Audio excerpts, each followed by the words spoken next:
All India Muslim panchayat board की हिदायत पर आज गुलबर्गा में पीर बंगाली ग्राउंड में एक एहतजाज रखा गया है। 4 तारीख के दिन वो एहतजाज काला कानून जो बीजेपी गवर्नमेंट वक्फ बिल अमेंडमेंट पास किया है उसके खिलाफ गुलबर्गा में एक बहुत ही तारीखी एहतजाज होने जा रहा है।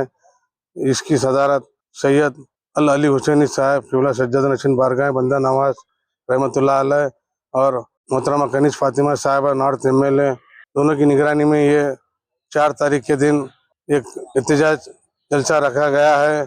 मैं मेरी आवाम से, खास करके वार्ड नंबर 20 के आवाम से मैं रिक्वेस्ट करता हूँ कि इस जलसे को तमाम लोग अपने महलों से, अपने घरों से, अपने एरियों से यहाँ पर आकर, और गुलबर्गा शहर की आवाम को भी मैं अपील करता हूँ कि ये जलसे में आकर अपना एहतजाज दर्ज कराए और इस जलसे को कामयाब बनाए। और ख़वातीन का भी इंतज़ाम किया गया है, इसमें पर्दे के साथ ख़वातीन को वहाँ पर बिठाया गया। उनकी भी अपील करता हूँ कि वो 4 तारीख के दिन 7 बजे आकर इस जलसे को कामयाब करें।